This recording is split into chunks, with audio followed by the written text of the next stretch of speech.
Yes, hanyuma rero inyunguramagambo official ni ibishinzwe.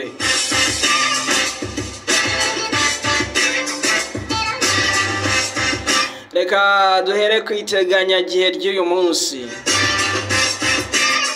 Ikigo cy'igihugu cy'iteganya gihe cyitwa Meteo Rwanda yatangaza ko tariki ya 6 Kanama 2024 hagati ya saa 12 na saa 6 nta mvura iteganyijwe mu turere twose tw'igihugu.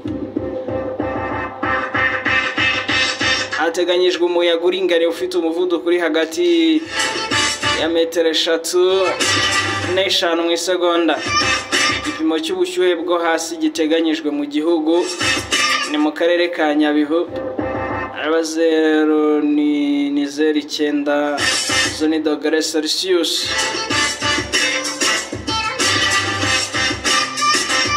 Uramutse ushaka kureba aho ibirambuye wajya ku rubuga rwa Meteo Rwanda rwose iyo bihari.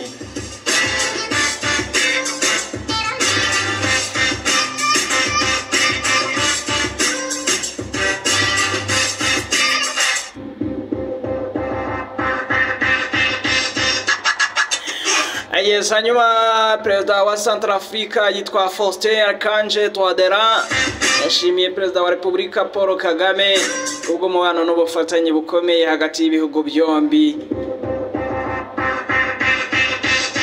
mu nzego zirimo no kongerera ubushobozi igisirikare cy'iki gihugu cya Centrafrica kiyobowe na Faustin Archange Touadera.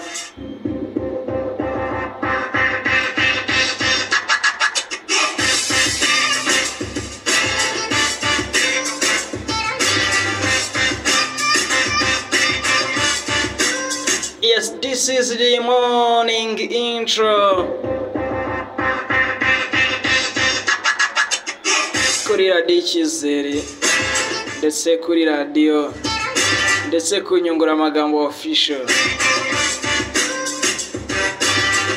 Ngo rurageretse hagati y'umuturage na kompanyi avuga ko yigabije umutungo atabizi. Muti bimeze biterere. Hari umuturage wo muri Kamembe Rusizi avuga ko hari kompanyi yinjiye mu mutungo we irawigabiza nta mvugano nta kintu bavuganye. Yafite ubutaka mu kagari ka Murera mu murenge wa Kamembe mu karere ka Rusizi. Iyo kompanyi y'ubwubatsi rero ngo yavogereye isambu yatabizi. Yabibaza bakamusubiza ko ngo babyumvikanye n'ubuyobozi. Yitwa Majyambere Jean Pierre sanzwe atuye mu mujyi wa Kigali ariko akagira ubutaka mu kagari ka Murera nyine. Afitanye ikibazo na kompanyi ya Central Engineering Contractor.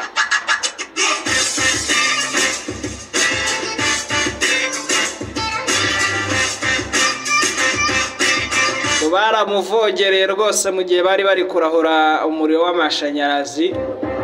Akavuga ko yahurujwe n'abaturage bamubwira ko mu kibanza cye ari gucugurwa ngo hajyemo amapoto ndetse ngo ni nawe azashyirwa transport bituma yihutira kuhagera ngo arebe uko bimeze. Ati nahageje mbajije impamvu bangire mu isambu ntabizi bambwira ko ibyo bintu bari gukora bibafitiye uburenganzira. Niba ashaka kugira byinshi amenya agomba kujya ku murenge kuko ngo ntacyo bakora umurenge utakizi. Umuturage avuga ko iki kigo cyakomeje imirimo yacyo yo gushinga amapoto ndetse bahita bashyiraho n'insinga bwangu. Iki kibazo kigeze mu itangazamakuru rero n'abakozi b'iyi kompanyi yahise ajya ku murenge abimenyesha umukozi ushinzwe ubutaka wahise agera ahakorerwa ibi bikorwa asaba babikoraga kuba babihagaritse.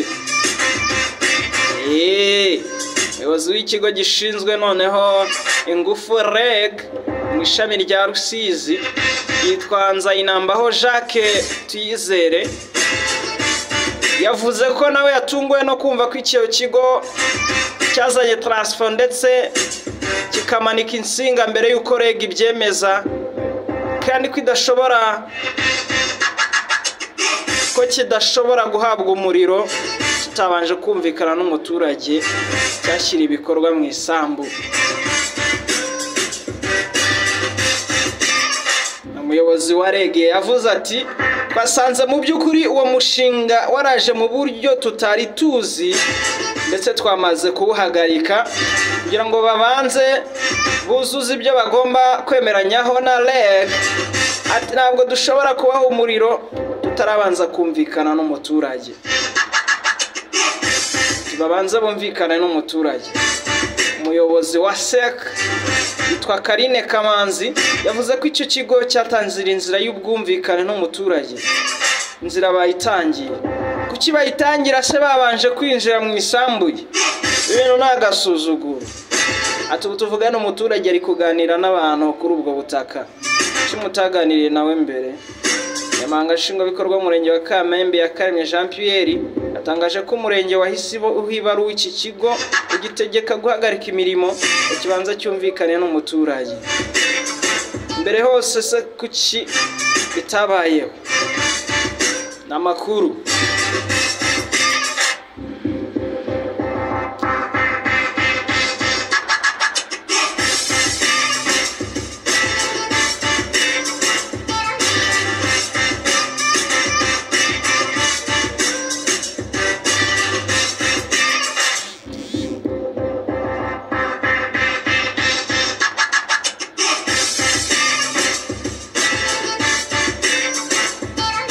hanyuma mu murenge wa Kibirizi ni mu karere ka Gisagara bavuga ko batumva impamvu ubwiherero rusange bubakiwe bugafungurwa gusa iyo habaye ibirori bya leta iyo abayobozi bari buhanyure amara icyo bwagakoreshejwe gihoraho. Abaturage bavuga ko ubwiherero bwakabaye bukoreshwa n'abagana aka karere ka Gisagara ndetse n'abahinga mu gishanga cya Douane, ariko ngo siko bigenda kuko buhora bufunze bugafungurwa gusa ari uko hari abayobozi bari buhanyure bagiye mu birori muri aka karere. Aravuze ati kuva bwakubakwa ntiturabujyamo kuko buhora bufunze bufungurwa gusa iyo hari nk'ibirori abayobozi bari bunyure muri uyu muhanda wa kaburimbo, ariko basanga ari cyo bwubakiwe, basanga bwarubakiwe kuzajya bufungurwa ari uko hari abayobozi bahanyuze, niba barabasezeranyije ko ari ubwa buri wese. Sinzi.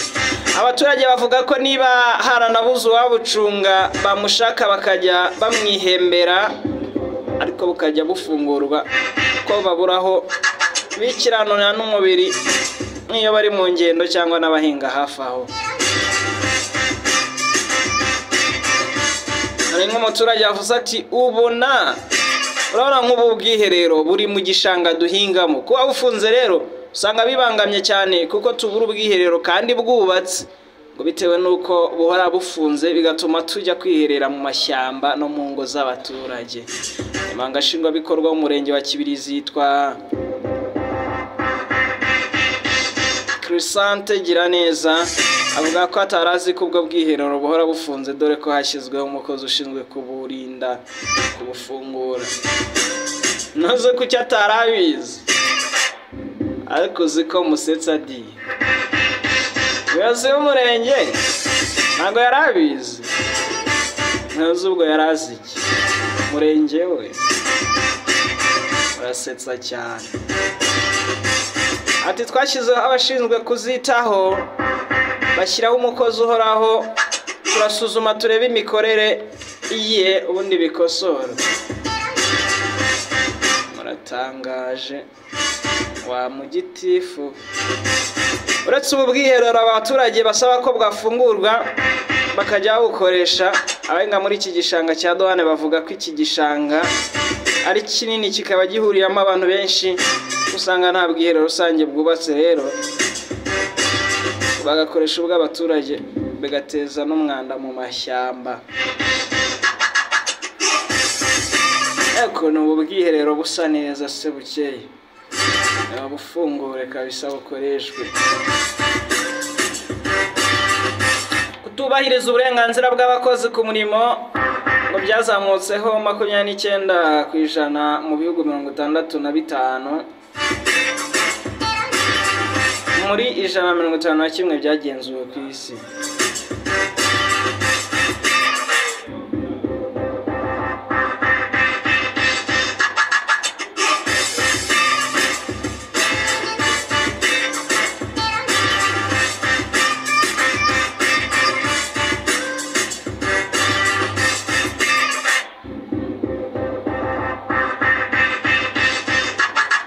Yitwa Paul Okoye, muramuzi muri P-Square,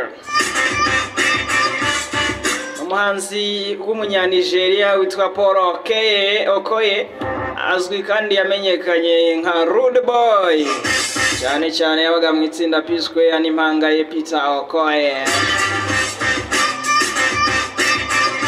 Ubu ngubu usigaye witwa Mr. P.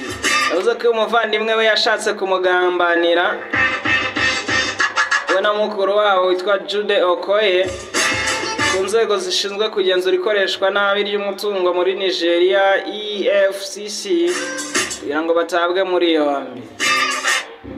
Uyu muhanzi yabitangaje mu kiganiro aherutse kugirana na Radio City FM ubwo yabazwaga ku bijyanye no kuba aba bavandimwe bombi barongeye gutandukana nyuma yuko muri 2021 bari batangaje ko bongeye kwiyunga ndetse ko bagaruye itsinda P-Square. Itsinda ubwa mbere ryasenyutse muri 2016, buri wese muri 2017 abari utangira ibikorwa by'umuziki ku giti cye. Muri 2021 nibwo batangiye bagaragaza ibimenyetso bica amarenga ko bombi bashobora gusubirana. Mu gushyingo 2021 ajya amakuru yabaye impamo yemejwe n'aba bavandimwe bombi ko abayeho kwiyunga nyuma y'imyaka 5 badacana waka. Dore ibibazo byatumye batandukana. Peter Okoye yigeze kubwira itangazamakuru ko mukuru wabo Jude Okoye warushinzwe ko bareberera inyungu ndetse akanabatunganyiriza indirimbo, bari we wazanaga umwuka mubi hagati yabo muri iyo tsinda. Peter Okoye wafatwaga nk'umuyobozi w'itsinda ryabo yongeye kujya mu itangazamakuru avuga ko takenye kongera kuba umwe mu bagize itsinda rya P-Square ndetse ko yamaze no kwandikira umunyamategeko wabo Festus Keyamo amumenyesha ko yasezeye. Ngo kongera kwiyunga kwabo bombi muri 2021 kwahuriranye n'ibirori byo kwizihiza isabukuru y'imyaka 40 bari bamaze bavutse. Abandi ni n'abasaza. Hari hashize imisi Peter agaragaye ari kumwe n'abana b'umuvandimwe we Paul yagiye kubagurira ibikinisho. Igihe umugore wa Paul yamushimiye icyo gikorwa akamwita Uncle Papa.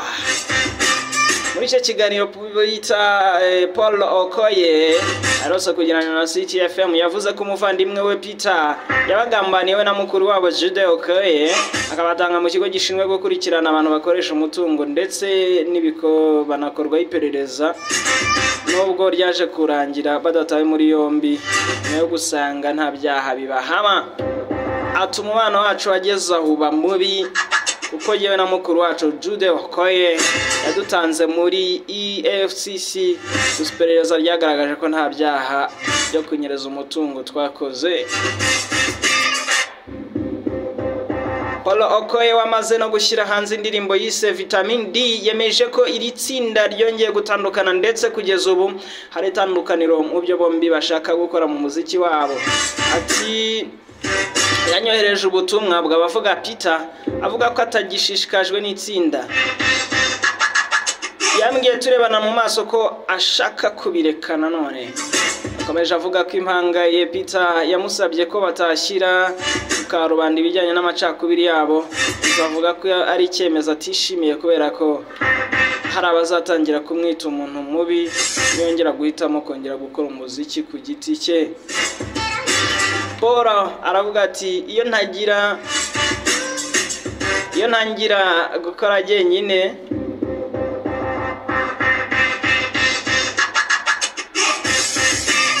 ati nintangira gukora jyenyine bazanyita umuntu mubi niyo mpamvu nkeneye gutangira kuvuga ikizaba kibiteye kugira ngo abafana bamenye ibyabaye. 2021 iri tsinda ubwo ryahamyaga ko ryiyunze koko binyuze mu bikorwa by'umuziki mu gushyingo uwo mwaka bombi bari kumwe bitabiriye igitaramo cya Echo Fest Music Festival cyabereye Sierra Leone. Ni byinshi rero wamenya kuri iyi nkuru, ntabwo ndi busubiremo indirimbo bagiye baririmbamo zirimo nka Noisy, Chop My Money, Beautiful Nyinye, Get Scared n'izindi bagiye basohora. Ushobora kongera nawe ukazumva. Yes, ni Nyunguramagambo official. Amakuru yo turaza gukomeza kugenda tuyasangira ntutujye kure.